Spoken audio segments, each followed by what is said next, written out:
गृह मंत्री जी, एएनआई के साथ बात करने के लिए धन्यवाद। नए विधेयक आप इंट्रोड्यूस कर रहे हैं, आपने जेपीसी में भी भेजा है। 30 दिनों से ज़्यादा अगर कोई इलेक्टेड रिप्रेजेंटेटिव हिरासत में जाता है और उसे पद से हटाया जाएगा। आपने कहा कि क्लॉज ज़रूर गंभीर होने चाहिए, लेकिन इनोसेंट अंटिल प्रोवन गिल्टी, क्या इस सिद्धांत को ये उलट नहीं जाता इससे? देखिए, सीधे सवाल से मुझे नहीं लगता कि आप बिल की स्पिरिट के साथ न्याय कर पाएगी। मैं आपके माध्यम से पूरे देश की जनता को बताना चाहता हूं कि 130वां संशोधन क्या है। 130वें संशोधन में ये संविधान संशोधन है।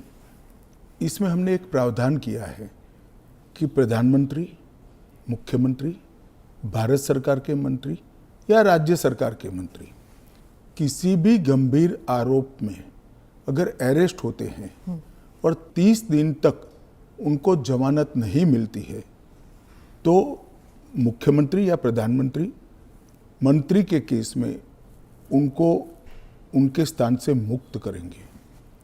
अगर वो नहीं करते हैं तो अपने आप कानूनन वो मुक्त हो जाएंगे। ये प्रावधान 130वें संवैधानिक संशोधन में हमने किया है। अब सबसे पहले मैं स्पष्ट कर देता हूं, संसद के अंदर चुनी हुई सरकार कोई भी विधेयक लाए या संवैधानिक संशोधन लाए, इसको सदन के सामने रखने में क्या विरोध हो सकता है। जबकि मैंने स्पष्ट कर दिया था कि इसको हम दोनों सदनों की संयुक्त समिति को सौंपेंगे। वहां आप आपके विचार व्यक्त कर सकते हैं। और दूसरा, जब इस पर मतदान हो तब आप आपका मत व्यक्त कर सकते हो, क्योंकि ये संवैधानिक संशोधन है तो 2/3 बहुमत चाहिए दोनों सदनों में, जो आपके पास नहीं है या नहीं है वो तो उस वक्त सिद्ध होगा। परंतु उस वक्त आप अपना विचार भी रख सकते हो और वोट भी कर सकते हो। किसी भी सरकार के विधेयक को या संविधान संशोधन को सदन में पेश न होने देना और इस तरह का व्यवहार करना, ये क्या लोकतंत्र में उचित है? क्या देश की पार्लियामेंट के दोनों सदन बहस के लिए है या शोरगुल और हल्ले के लिए है? मुद्दे का विरोध हमने भी देखा है, हमने भी करा है, परंतु बिल को पेश न होने देने की एक प्रकार की मानसिकता मैं नहीं मानता हूं कि ये लोकतांत्रिक है और विपक्ष को देश की जनता के सामने इसका जवाब देना पड़ेगा। उनका जो मैनर ऑफ प्रोटेस्ट है उसके बारे में मैं बाद में पूछूंगी, लेकिन ये जो गंभीर आरोपों का जो दायरा है, क्या आप स्पष्ट कर सकते हैं कि गंभीर आरोप क्या है? स्पष्ट कर सकती है क्या? हाँ, तो वही मैं आपसे तो जरा पूछिए आरोप। तो क्या आरोप हो सकते हैं? कैपिटल मतलब मर्डर, रेप, ऐसे वाले जो नहीं, पहले विपक्ष का इस बिल में विरोध क्या है वो तत्वतः आप बता सकती है क्या? इसका मूल विरोध का कारण जो विपक्ष ने मीडिया को समझाया होगा, हाँ, वो आप हमें बताइए पहले। तो वो तो कह रहे हैं कि आप इस बिल के जरिए आप जो इलेक्टेड रिप्रेजेंटेटिव है, जिनके पास मैंडेट है और जिनका जनाधार से कनेक्शन है, आप उसको उलट रहे हैं और आप 30 डेज में आप बेल नहीं मिलेगा तो वो हट जाएंगे। और ये तो it is like political suicide या पॉलिटिकल मर्डर। देखिए, इस देश में आज एनडीए के मुख्यमंत्रियों की संख्या ज्यादा है। प्रधानमंत्री भी एनडीए के हैं, श्री नरेंद्र मोदी प्रधानमंत्री। तो ये बिल सिर्फ विपक्ष के लिए क्वेश्चन खड़ा नहीं करता, हमारे मुख्यमंत्रियों के लिए भी क्वेश्चन खड़ा करता है। मैंने जो सुना वो कह रहे कि आपके लोगों के सामने एफआईआर नहीं होती है। ये जनता को गुमराह करे। उनको मालूम है कि किसी भी व्यक्ति के खिलाफ आरोप है तो आप पब्लिक इंटरेस्ट लिटिगेशन के माध्यम से कोर्ट के सामने जा सकते हैं। कोर्ट ऑर्डर करेगी कि इनके खिलाफ एफआईआर करो। अगर ज्यादा ही गंभीर मामले हैं तो कोर्ट मॉनिटर भी करती है। इसमें पक्ष विपक्ष कहां आता है? ये एक सेकंड, मेरी बात पूरी नहीं हुई है। इसमें पक्ष विपक्ष नहीं आता है। और दूसरी बात, इसमें 30 दिन तक जमानत का प्रावधान किया गया है। अगर फर्जी टाइप का केस है तो देश की हाई कोर्ट और सुप्रीम कोर्ट आंख मूंद कर नहीं बैठे हैं। किसी भी केस में हाई कोर्ट और सुप्रीम कोर्ट को जमानत देने का अधिकार है। अगर जमानत नहीं मिलती है तो आपको पद छोड़ना पड़ेगा। मैं एएनआई के माध्यम से देश की जनता को और पूरे विपक्ष को भी पूछना चाहता हूं, क्या कोई मुख्यमंत्री, कोई प्रधानमंत्री या कोई मंत्री जेल में रहकर सरकार चला सकता है क्या? इस देश के लोकतंत्र के लिए शोभा रूप है क्या? और अगर 30 दिन के बाद जमानत मिल जाती है तो वो फिर से शपथ ले सकते हैं। हम multi party parliamentary democratic system में है। जब आपके पास सदन में बहुमत होता है, एक मुख्यमंत्री को किसी भी कारणसर जेल में जाना पड़ा, 30 दिन तक जमानत नहीं हुई, तो अब वो पदमुक्त हो जाएंगे, परंतु उनका बहुमत तो बना रहेगा। जैसे ही मुक्त होंगे वो फिर से मुख्यमंत्री बन सकते हैं। ये जो गंभीर आरोप होते हैं इन लोगों के खिलाफ, वो उनको साबित करने के लिए या उनसे छुटकारा पाने के लिए इतना वक्त लग जाता है। आप जैसे जो डेमोक्रेसीज हैं, बाकी डेमोक्रेसीज हैं, वहाँ पे क्या होता है कि वो हट जाते हैं और फिर वापस आते हैं। यहाँ पे तो जेल में डाल देते हैं। देखिए, जेल में डालने का जो प्रावधान है वो एनडीए सरकार ने नहीं बनाया है, वो सालों से यहाँ चल रहा है। दूसरी बात कि ये जो आपने कहा कि गंभीर आरोप की व्याख्या क्या होगी, तो उसमें हमने व्याख्या कर दी है कि 5 साल से ज्यादा सजा का जहां प्रावधान है वहां पर उनको पद छोड़ना पड़ेगा। कोई छुटपुट आरोप के लिए पद नहीं छोड़ना है, मगर जिन पर करप्शन के आरोप है या 5 साल से ज्यादा सजा के आरोप है, ऐसे मंत्री, मुख्यमंत्री या प्रधानमंत्री जेल में बैठकर सरकार चलाए, ये कितना उचित है? पर दोष के ऊपर कैसे कर सकते हैं? पहले मैं आपको सिद्धि तो हो जाए ना। मैं आपको बताना चाहता हूं, आज भी भारत के जन प्रतिनिधित्व कानून जो है उसके अंदर प्रावधान है कि किसी भी चुने हुए प्रतिनिधि को 2 साल या इससे अधिक समय के लिए सजा होता है तो वो अपने स्थान से मुक्त हो जाएंगे सांसद के रूप में। अब उस पर हाई कोर्ट की अपील बाकी है, इस पर सुप्रीम कोर्ट की अपील बाकी है, मगर एक मॉरल ग्राउंड तय करने के लिए कानून आजादी मिली तब से बना है। इस पर भी आर्गुमेंट होता है कि भाई वो हाई कोर्ट से छूट जाएंगे, वो सुप्रीम कोर्ट से छूट जाएंगे, क्योंकि अपील फाइनल नहीं हुई है। तो जैसे ही छूटते हैं उनकी सदस्यता रिवाइव हो जाती है।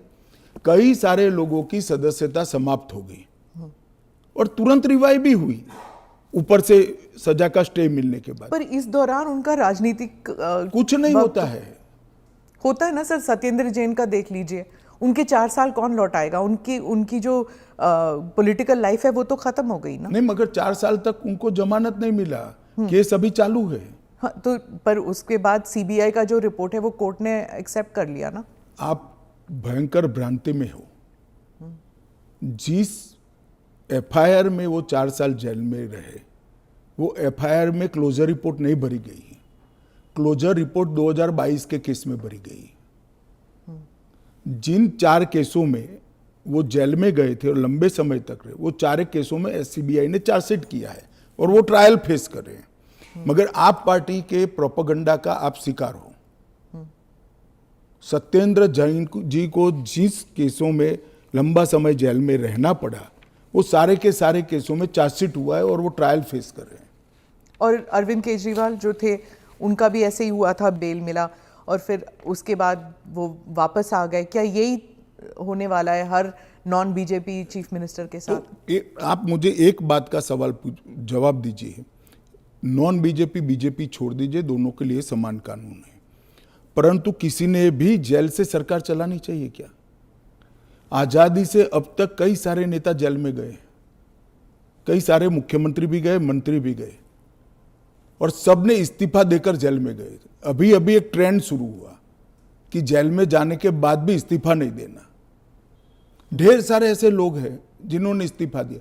तमिलनाडु के कुछ मंत्रियों ने नहीं दिया, दिल्ली के मंत्री और मुख्यमंत्री ने नहीं दिया, और सरकार के सचिव, डीजीपी, मुख्य सचिव इनके पास आदेश लेने के लिए जेल में जाएंगे, ये क्या हमारे लोकतंत्र को दुनिया में सम्मान दिलाएगा क्या? ये मुद्दे पर चिंता, चर्चा होनी चाहिए, नहीं होनी चाहिए? और मैं आज जो कांग्रेस पार्टी इसका मुखर कर विरोध कर रही है, वो कांग्रेस पार्टी के एक स्टैंड को ही मैं कह रहा हूं। जब यूपीए की सरकार थी, श्री मनमोहन सिंह जी इनके प्रधानमंत्री थे और लालू प्रसाद यादव जी इनके मिनिस्टर थे। लालू प्रसाद जी को सजा हो गई। मनमोहन सरकार एक ऑर्डिनेंस लेकर आई कि 2 साल की सजा हो तो भी अपील का स्टेज बाकी है तो उनकी सदस्यता नहीं जाती है। यही मॉरल ग्राउंड था जो आप कोट कर रही हो। तो एक ऑर्डिनेंस लेकर आए कि हम इसको बदल दे रहे हैं। ऑर्डिनेंस से बदलने का कैबिनेट ने प्रस्ताव भी किया। यही श्री राहुल गांधी इसको कंप्लीट नॉनसेंस कहकर सार्वजनिक रूप से प्रेस कॉन्फ्रेंस में फाड़े थे ऑर्डिनेंस को। और देश की कैबिनेट ने और देश के प्रधानमंत्री ने जो फैसला लिया था, उनकी पार्टी के ही प्रधानमंत्री ने जो फैसला लिया था, उसका मॉरल ग्राउंड पर उन्होंने मखौल उड़ाया था। और मनमोहन सिंह एक सॉरी फिगर बनकर रह गए थे पूरी विश्व के सामने। आज वही राहुल गांधी बिहार में सरकार बनाने के लिए सजा हो गई, वो लालू प्रसाद जी को गले मिल रहे हैं। ये ड्यूअल स्टैंडर्ड नहीं है क्या?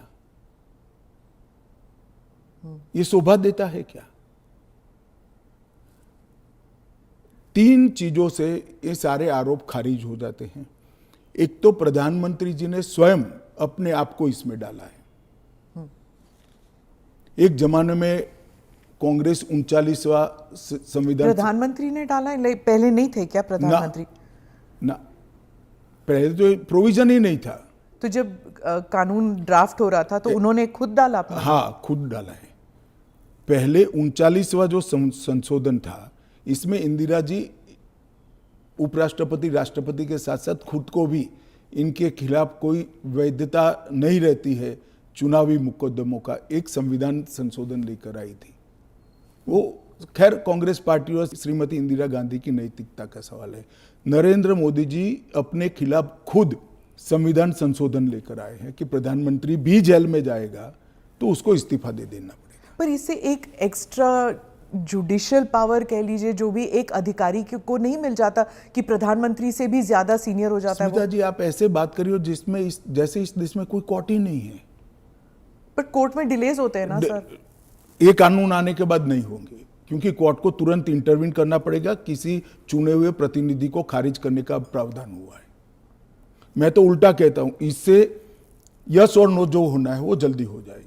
तो प्रेशर कोर्ट्स पे होगा डिक्लेयर करने के लिए? प्रेशर होगा ये कहना ठीक नहीं है। हाँ। मगर हमारी कोर्ट भी, पर उसी सुनिए ना, हमारी कोर्ट भी कानून की गंभीरता को समझती है। जब 30 दिन के बाद पद छोड़ना है तो वो उसके पहले इसका फैसला करेगी कि बेल मिलना चाहिए या नहीं मिलना चाहिए। हाईकोर्ट में जब केस गया कि श्री केजरीवाल जेल में है, तब उनको वहां से इस्तीफा देने चाहिए। एक पब्लिक इंटरेस्ट लिटिगेशन फाइल हुआ। हाईकोर्ट ने कहा कि हम सैद्धांतिक रूप से मानते हैं कि इनको छोड़ देना चाहिए मॉरल ग्राउंड पर, परंतु अभी के कानून में कोई प्रावधान नहीं है। चलिए, अब कानून में प्रावधान हो गया। मेरा बहुत स्पष्ट मानना है, मेरी पार्टी का मानना है, देश के प्रधानमंत्री का मानना है कि इस देश में कोई भी मुख्यमंत्री हो, मंत्री हो या प्रधानमंत्री हो, जेल में रहकर सरकार नहीं चला सकते। पहले भी कई लोगों ने मॉरल ग्राउंड पर इस्तीफा दिया है। लाल कृष्ण अडवाणी जी ने दिया था, येदुरप्पा जी ने दिया था, ईश्वरप्पा जी ने दिया था, जॉर्ज फर्नांडिस जी ने दिया था। कई सारे लोगों ने मॉरल ग्राउंड पर इस्तीफे दिए हैं। कोई जेल में जाकर सरकार नहीं चलाई। इवन हेमंत सोरेन ने दिया था रिसेंट पास्ट में। जब वो छूट कर आए तो फिर से मुख्यमंत्री बन गए। अब इसका हमने कानूनी प्रोविजन किया है, क्योंकि जब पहले कानून बने होंगे, संविधान बना होगा, तब संविधान निर्माताओं ने ऐसी निर्लज्जता का कल्पना नहीं करा होगा कि कोई भी मुख्यमंत्री जेल में जाएगा और अंदर से मुख्यमंत्री बना रहेगा। खैर, अब ऐसी घटनाएं हुई है रिसेंट पास्ट में, तो हमें हमारी नैतिक मूल्यों के स्तर को गिरने नहीं देना चाहिए। एक कानून नैतिक स्तर के मूल्यों को एक आधार देगा और इससे हमारा लोकतंत्र निश्चित रूप से मजबूत होगा। गृहमंत्री जी, विपक्ष कह रहा है कि सरकार जो है वो इस तरह के जो सिचुएशन बनाएगी या फिर कोर्ट पर दबाव डालेगी कि 30 दिन में जमानत नहीं मिलेगा। अगर 30 दिन में जमानत नहीं मिल जाता तो फिर the entire thing falls through. देखिए, ये उनका पद से चिपक रहने के लिए एक अलग प्रकार से बनाया हुआ खूबसूरत आर्ग्यूमेंट है। मैं मानता हूं हमारी कोर्ट्स संवेदनशील है और जब किसी का पद जाता है तो निश्चित रूप से कोर्ट समय मर्यादा में उनकी जमानत के फैसले करेंगे, जो भी होगा उसका। मैं विपक्ष के लिए नहीं लिखा, पक्ष विपक्ष जो भी होगा, इसकी जमानत के फैसले तुरंत ही करने की पद्धति भी डेवलप होगी, ऐसा मेरा स्पष्ट मानना है। वो तो कहते हैं कि पॉलिटिक्स ऑफ वेंडेटा होगा, क्योंकि जो इन्वेस्टिगेटिंग ऑफिसर है, जो पुलिसिंग है, वो सब सेंट्रल के कमांड में आ जाता है। पूरी चीज में से आपकी सरकार नहीं, है तो फिर पूरी चीज में से कोर्ट को बाहर ही रख रही हो।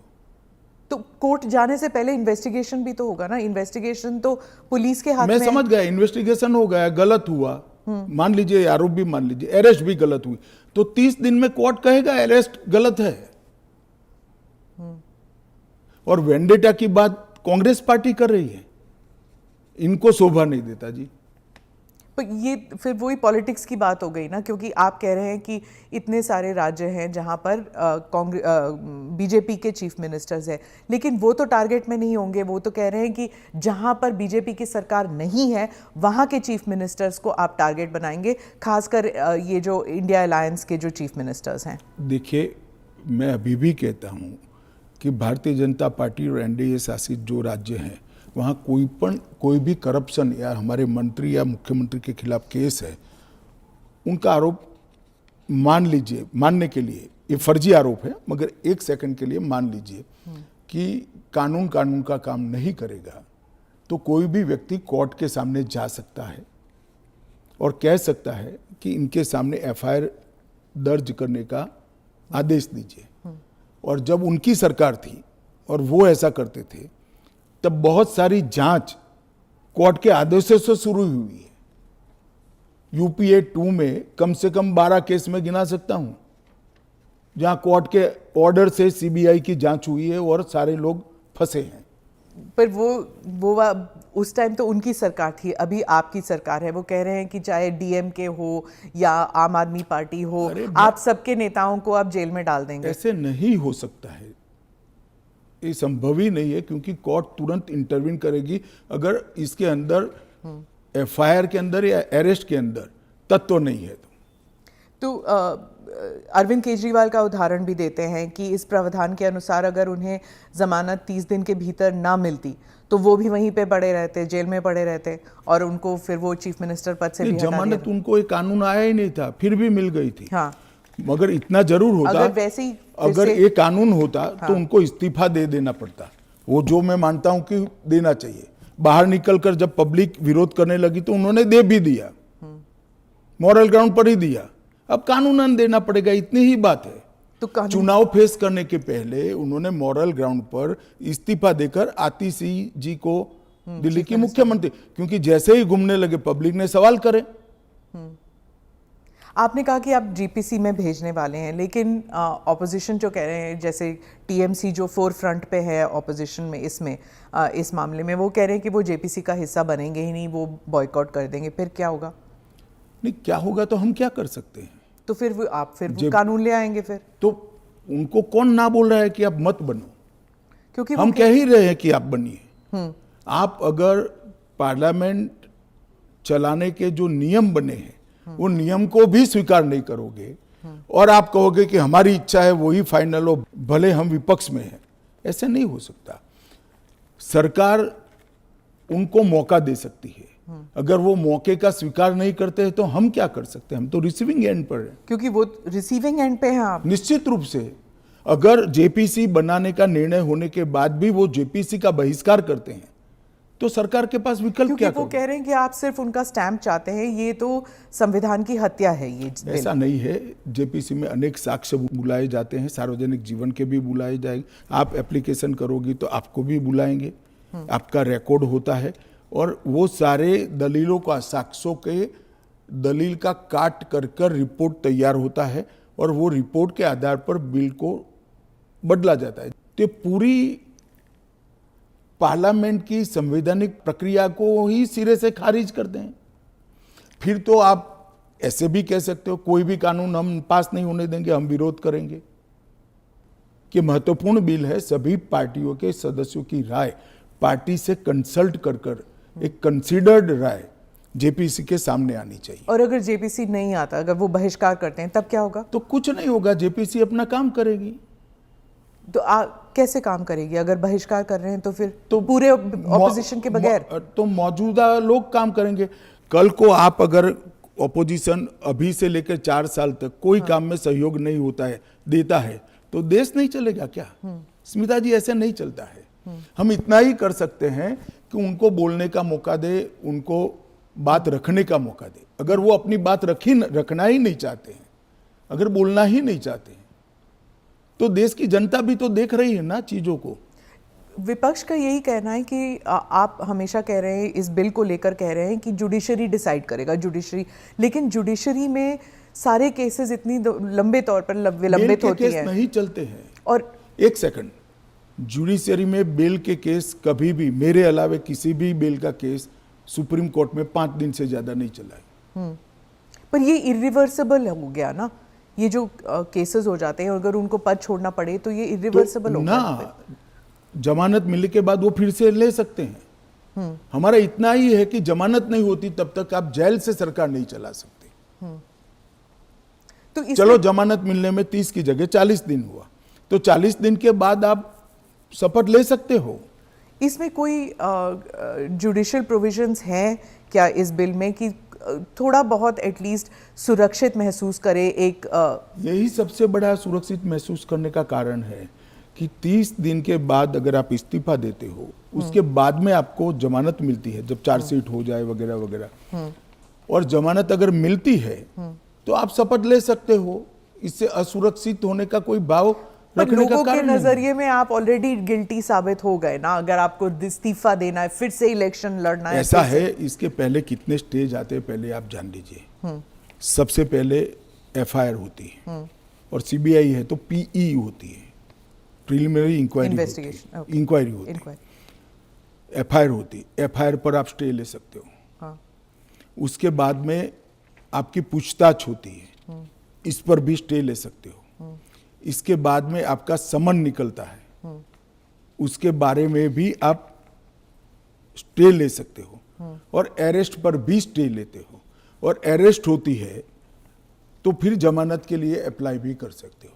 ये 5 स्टेज आते हैं, रातों रात कुछ नहीं होता। मगर करप्शन में अगर आकंठ आप डूबे हुए हैं तो फिर तो अरेस्ट भी होगी, जेल में भी जाना पड़ेगा, इस्तीफा भी देना पड़ेगा। फिर भी अगर बाद में जमानत होती है तो आप फिर से शपथ ले लो भाई। मगर एक बात आप मुझे ये बताइए, क्या एज अ सीनियर जर्नलिस्ट आप इस चीज को ठीक मानती है? क्योंकि अभी तो नरेंद्र मोदी जी है तो ऐसा सवाल ही नहीं है,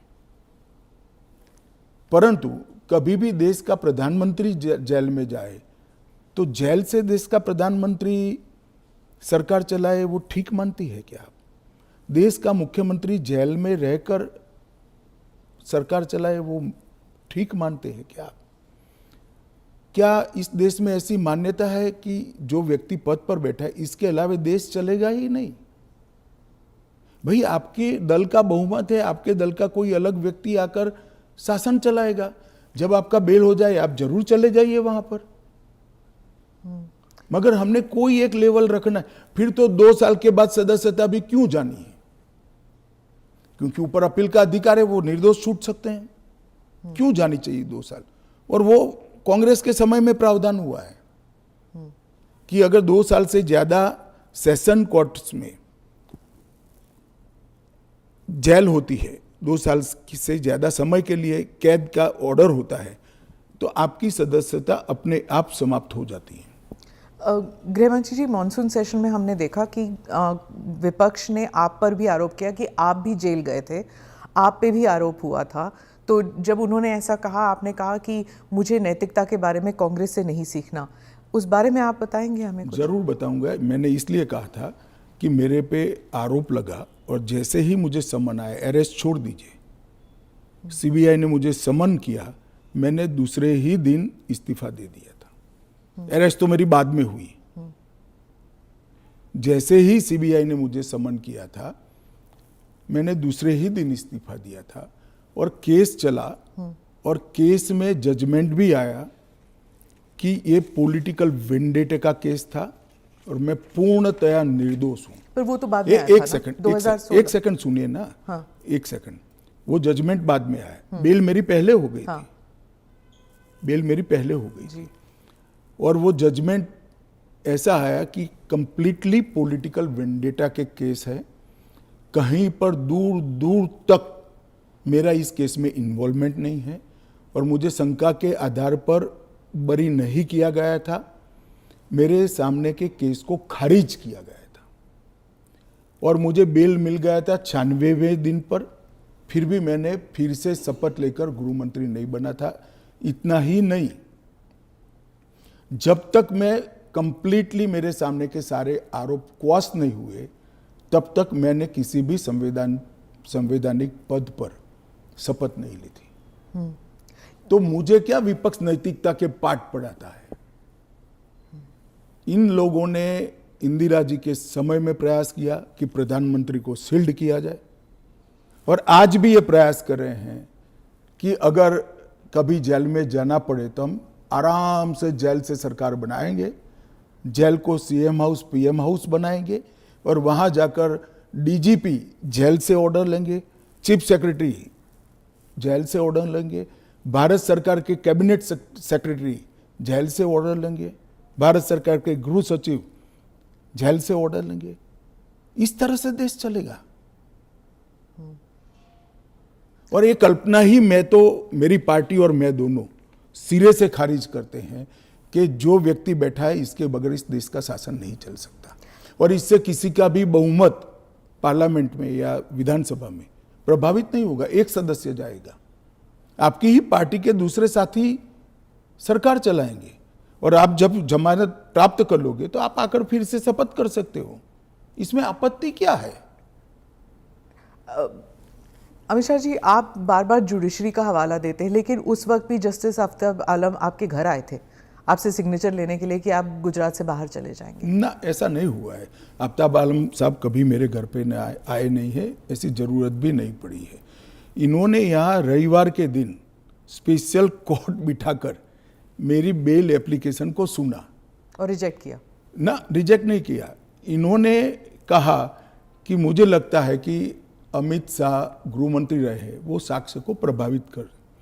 तो मेरी जो वकील थी, इन्होंने कहा कि आपको अगर ये भय है तो जब तक बेल एप्लीकेशन डिसाइड नहीं होता हमारे क्लाइंट गुजरात के बाहर रहेंगे।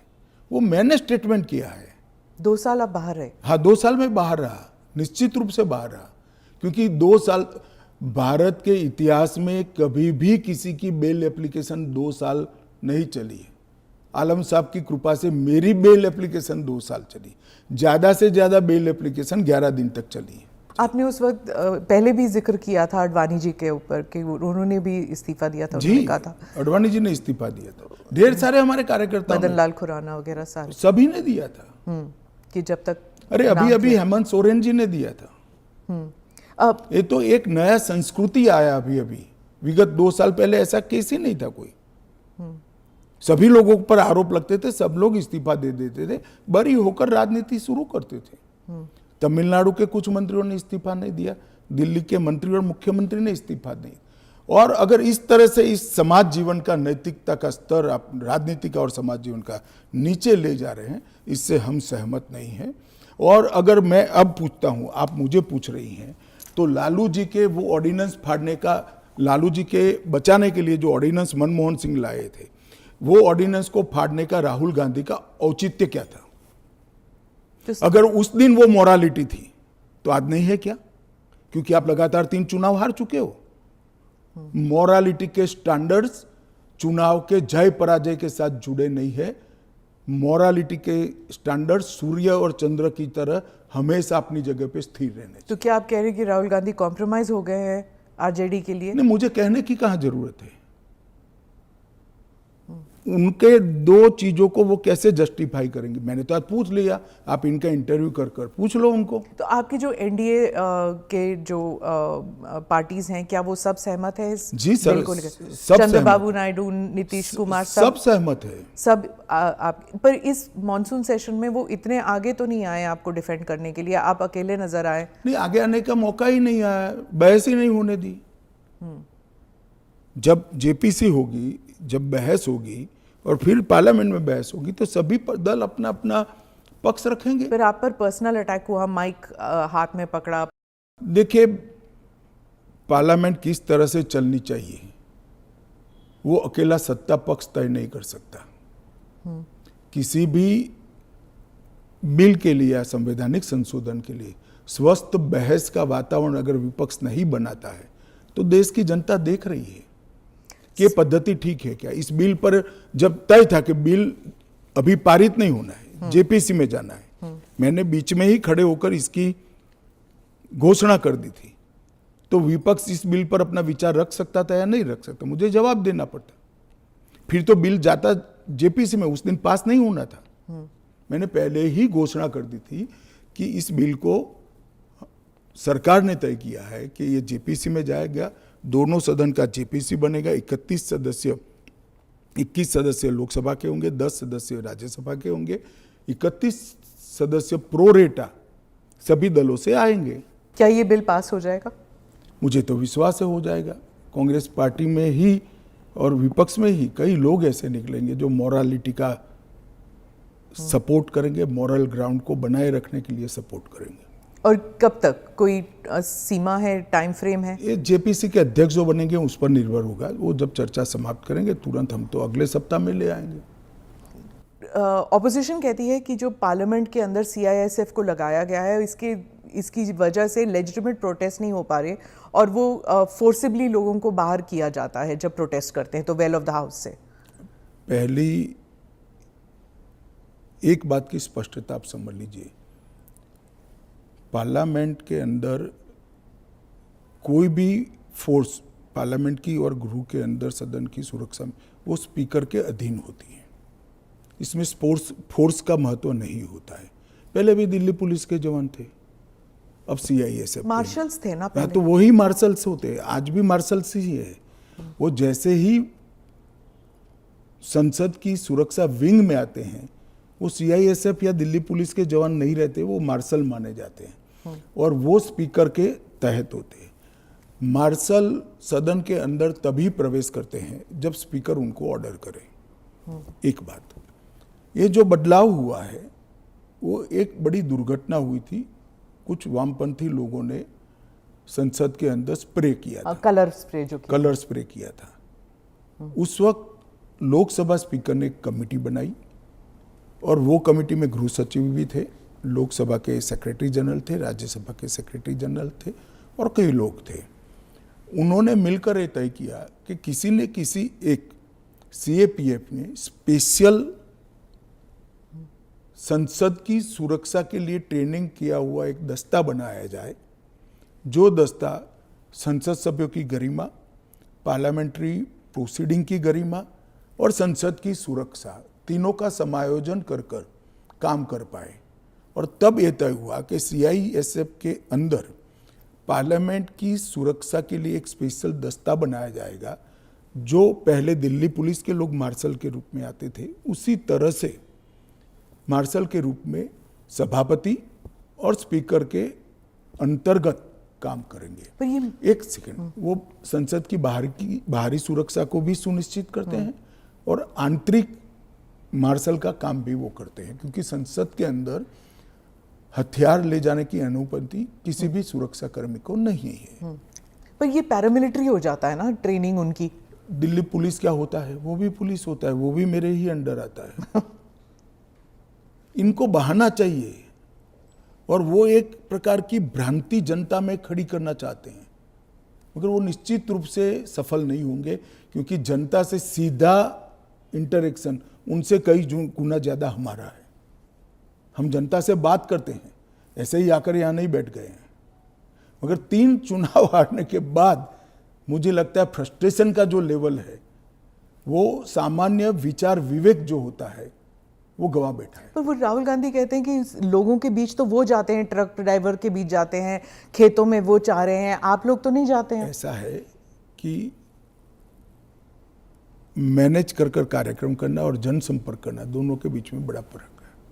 जब बिल्स की बात हो रही है और पारदर्शिता की बात हो रही है, तो मैं वाइस प्रेसिडेंट इलेक्शन पर आऊंगी, पर उससे पहले पूछूंगी कि धनखड़ साहब के साथ क्या हुआ था। उन्होंने आपने प्रेशर डाला था उन पर रेजिग्नेशन के लिए? नहीं, मुझे लगता है ANI ने रिसर्च विंग बंद कर दिया है। धनखड़ साहब का इस्तीफे का पत्र स्वयं स्पष्ट है। इन्होंने अपने आरोग्य का हवाला देते हुए इस्तीफा दिया है, स्वास्थ्य का हवाला देते हुए, और उन्होंने सरकार के मंत्री, प्रधानमंत्री और सभी सदस्यों का हृदय से उनके अच्छे कार्यकाल के लिए धन्यवाद किया है। पर विपक्ष और सभी पूछ रहे, मीडिया भी पूछ रही है कि वो है कहाँ, हाउस अरेस्ट पे है कि क्या? ऐसा है कि सच और झूठ की व्याख्या आपने शायद विपक्ष क्या कहता है इसको बना ली। पर काफी सारे बैकग्राउंड इंफॉर्मेशन तो बाहर निकल रहा था ना कि वो कुछ ट्राई कर रहे थे। ये भी बात निकल रही है कि शायद कू कर रहे थे। कौन? धनखड़ जी। नहीं, ऐसी कोई बात नहीं है जी। इसमें बात का धनखड़ नहीं बनाना चाहिए। धनखड़ जी संवैधानिक पद पर बैठे, अपने कार्यकाल में उन्होंने संविधान के हिसाब से अच्छा काम किया जी। इनकी निजी स्वास्थ्य की समस्या के कारण इन्होंने इस्तीफा दिया है। हाँ। इसको ज्यादा खींचकर कुछ ढूंढने का प्रयास नहीं करना चाहिए। देखिए, देश में बहुत सारी पॉजिटिव स्टोरीज हैं, हमेशा इस तरह की स्टोरी के पीछे नहीं लगना चाहिए। जो एनडीए के जो वाइस प्रेसिडेंट कैंडिडेट है, कहा जाता है कि आपने उन्हें इसलिए पिक किया क्योंकि बीजेपी जो है अब तमिलनाडु में अपना खाता खोलना चाहती है, इसलिए? नहीं, ऐसा नहीं है। हम पहले भी तमिलनाडु में साथियों के साथ चुनाव लड़े हैं, हमारी यहाँ बहुत सारी सीटें भी आई है, ऐसा नहीं है। कहीं से भी पिक करोगे तो ऐसे कारण बनाकर पूछा जाएगा। उपराष्ट्रपति का प्रत्याशी दक्षिण से आना इसलिए स्वाभाविक है क्योंकि पूर्व से राष्ट्रपति थी, पश्चिम और उत्तर से प्रधानमंत्री जी थे, तो दक्षिण से आना बड़ा स्वाभाविक है। अब आए हैं, इसको इस दृष्टि से नहीं देखना चाहिए। श्री राधाकृष्णन जिनका बहुत लंबा राजनीतिक जीवन रहा है, वो 2 बार संसद के सदस्य रहे, हमारी पार्टी के अध्यक्ष रहे, झारखंड के गवर्नर रहे, तेलंगाना के गवर्नर रहे, पांडिचेरी के गवर्नर रहे, मुंबई के गवर्नर रहे, और सार्वजनिक जीवन में एक साफ सुथरा उनका जीवन है और एक बेहद मैच्योर राजनीतिज्ञ है। तो कई सारे एक्सपर्ट्स कह रहे हैं कि उनका चुना ये भी है कि वो आरएसएस के साथ उनका कनेक्शन है, इसीलिए ये तो ढेर सारे लोग, प्रधानमंत्री जी स्वयं का आरएसएस के साथ कनेक्शन है। धनखड़ जी का नहीं। अरे सुनिए ना, मेरा भी है। तो हम लोगों का चयन देश ने इसलिए किया है कि हम आरएसएस से, आरएसएस के साथ कनेक्शन होना कोई माइनस पॉइंट है क्या? आप बताइए। जरा भी नहीं है। अटल बिहारी वाजपेयी जी भी आरएसएस से कनेक्टेड थे, श्री अडवाणी जी भी आरएसएस से कनेक्टेड थे, मोदी जी भी है, मैं भी हूँ, राधाकृष्णन जी भी है। और जो इंडिया अलायंस के जो कैंडिडेट है, उनके बारे में आपने कहा कि उन्होंने एक समय था जब उन्होंने नक्सलिज्म, मेरे कहने से क्या होता है, वो तो सुप्रीम कोर्ट का रिकॉर्ड है। सलवा जुडम को इन्होंने खारिज कर दिया। आदिवासियों का आत्मरक्षा का जो अधिकार था उसको उन्होंने समाप्त कर दिया। इसके कारण इस देश में नक्सलवाद 2 दशक ज्यादा चला है। उस वक्त नक्सलवाद अंतिम सांसें गिन रहा था, क्योंकि जो आदिवासी थे, जो बच्चों को पढ़ाना चाहते थे, जिनके यहाँ रोड नहीं पहुंचता था, इससे परेशान थे, जिनके यहाँ स्वास्थ्य सेवाएं नहीं थी, वो परेशान थे। उन्होंने खुद की रक्षा के लिए सलवा जुडम बनाया था। इसको सुप्रीम कोर्ट ने खारिज कर दिया। ये तो सुप्रीम कोर्ट का रिकॉर्ड है, इनका जजमेंट है। तो और इसके बाद जो स्कूल तबाह हो गए थे नक्सलियों के कारण, वो स्कूलों में सीआरपीएफ और सुरक्षा बल बैठे थे, रातों रात एक ऑर्डर करके सबको बाहर कर दिया। कई जगह हमले हुए सुरक्षा बलों पर। ये दोनों जजमेंट, इसका जवाब श्री सुदर्शन रेड्डी से ज्यादा राहुल गांधी ने देना चाहिए। कि उन्होंने क्यों पिक किया? जी, मैं तो मानता हूं यही क्राइटेरिया रहा होगा।